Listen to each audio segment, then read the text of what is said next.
ഇക്കഴിഞ്ഞ 10-ാം തീയതിയാണ് തിരുവനന്തപുരം ജനറൽ ആശുപത്രിക്ക് തൊട്ടു മുൻപിൽ അശ്രദ്ധമായി ഓടിച്ച കാർ ആളുകൾക്കിടയിലേക്ക് ഇടിച്ചുകയറി ഒരാളുടെ ജീവനെടുത്ത അപകടമുണ്ടായത്.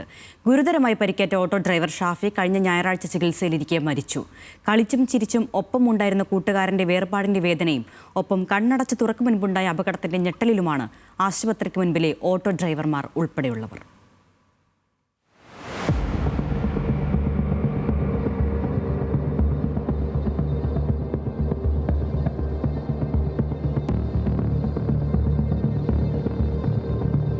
അപ്പം ഇവിടെ ഈ ഒരു ആക്സിഡൻ്റ് ഉണ്ട്. ഇനി നമുക്കിവിടെ ഇരിക്കുന്ന ഡ്രൈവർമാർക്കെല്ലാം ഒരു ഉള്ളിൽ ഭയമാണ്. 4 പേരുടെ ജീവൻ, അതിൽ ഒരാളുടെ ജീവൻ ഇന്നലെ പൊലിഞ്ഞു കഴിഞ്ഞു. 3 പേര് ഇപ്പോഴും ഗുരുതരാവസ്ഥയിൽ മെഡിക്കൽ കോളേജിൽ കഴിയുകയാണ്. അപ്പോൾ ഇനി നമ്മൾ ധൈര്യത്തോടെ എങ്ങനെ നിൽക്കും എന്നുള്ള കാര്യം പോലും നമുക്ക് അറിഞ്ഞൂടാ.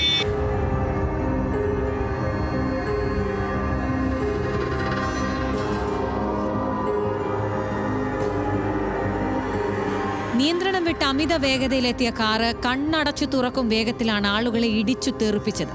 കൈവരിയും തകർത്താണ് വാഹനം നിന്നത്. ഓടിയെത്തിയവർ കണ്ടത് ചോരയിൽ കുളിച്ചു കിടക്കുന്ന 4 പേര്. ഏത് നിമിഷവും അടുത്ത അപകടം സംഭവിക്കുമെന്ന ഭയമാണ് ആശുപത്രിക്ക് മുന്നിലെ ഓട്ടോ ഡ്രൈവർമാർക്ക് ഇപ്പോഴും. പലരും ഓട്ടോ സ്റ്റാൻഡിലിട്ട് മറ്റൊരിടത്ത് മാറിയിരിക്കും. ഇനി ഇതുപോലൊരു ആക്സിഡന്റ് നമുക്ക് ഇവിടെ ഉണ്ടാവരുത്. അതായത് ഒരു വലിയൊരു ഹോസ്പിറ്റലാണിത്. 24 മണിക്കൂർ ഇവിടെ ആൾക്കാർ അങ്ങോട്ടും ഇങ്ങോട്ടും പോകുന്നതാണ്. ഇതുവരെ പല ആക്സിഡന്റ് ഇതുവരെ ഉണ്ടായിട്ടുണ്ട്. ഇതിപ്പോൾ വലിയൊരു ആക്സിഡന്റ് ആയതുകൊണ്ടാണ് ഇതിപ്പം വെളിയിൽ വന്നത്. നിരവധി ആൾക്കാർ ആശ്രയിക്കുന്ന ജനറൽ ആശുപത്രിക്ക് മുന്നിൽ റോഡ് മുറിച്ചു കടക്കാൻ ഒരു സീബ്ര ലൈൻ പോലുമില്ല. വാഹനങ്ങൾ നിയന്ത്രിക്കാൻ പോലീസുമില്ല. അതൊക്കെയും അപകട കാരണമെന്ന് ഇവർ പറയുന്നു. ഇവിടെ ഒരു സീബ്ര ലൈൻ പോലും ഇല്ല. ഈ രോഗികൾ ഇവിടെ OP ടിക്കറ്റ് കാണിച്ചിട്ട് മരുന്ന് വാങ്ങി അപ്പുറത്തെ മെഡിക്കൽ സ്റ്റോറുകളിലെല്ലാം ക്രോസ് ചെയ്യുമ്പോൾ ഇവിടെ ഡ്യൂട്ടിക്ക് ഒരു പോലീസുകാരില്ല. അവിടെ ഒരു ബസ് വേ ഉണ്ട്.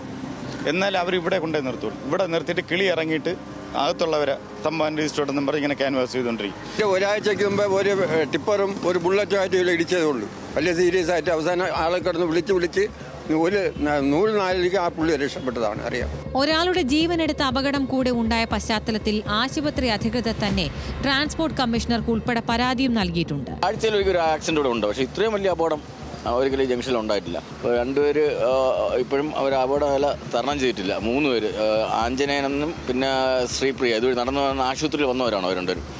അവർക്കും പിന്നെ സുരേന്ദ്രനും ഇപ്പോഴും വെന്റിലേറ്ററിലാണ്. പിന്നെ ഒരാൾ ആയുർവേദ കോളേജ് ഹോസ്പിറ്റലിൽ അഡ്മിറ്റാണ്. അങ്ങനെ 5 പേർക്കാണ് അപകടം പറ്റിയിട്ടുള്ളത്. ആശുപത്രി അധികാരികൾ തന്നെ ഇപ്പം കൊടുത്തിട്ടുള്ള വിഷയം എന്ന് വെച്ചാൽ അവർ കത്ത് കൊടുത്തിട്ടുണ്ട്. ട്രാൻസ്പോർട്ട് കമ്മീഷണർക്കും സിറ്റി പോലീസ് കമ്മീഷണർക്ക് കത്ത് അയച്ചിട്ടുണ്ട്. സൂപ്രണ്ടനോട് പോയിട്ട്. പരിക്കേറ്റ 3 പേരുടെ നില ഗുരുതരമായി തുടരുകയാണ്. വാഹനമോടിച്ച വലിയവിള സ്വദേശി വിഷ്ണുനാഥിന്റെയും ബന്ധു വിജയന്റെയും ഡ്രൈവിംഗ് ലൈസൻസ് 1 വർഷത്തേക്ക് സസ്പെൻഡ് ചെയ്തുകൊണ്ടുള്ള നടപടി മോട്ടോർ വാഹന വകുപ്പ് എടുത്തിരുന്നു. മീര മനോഹരൻ, ന്യൂസ് മലയാളം, തിരുവനന്തപുരം.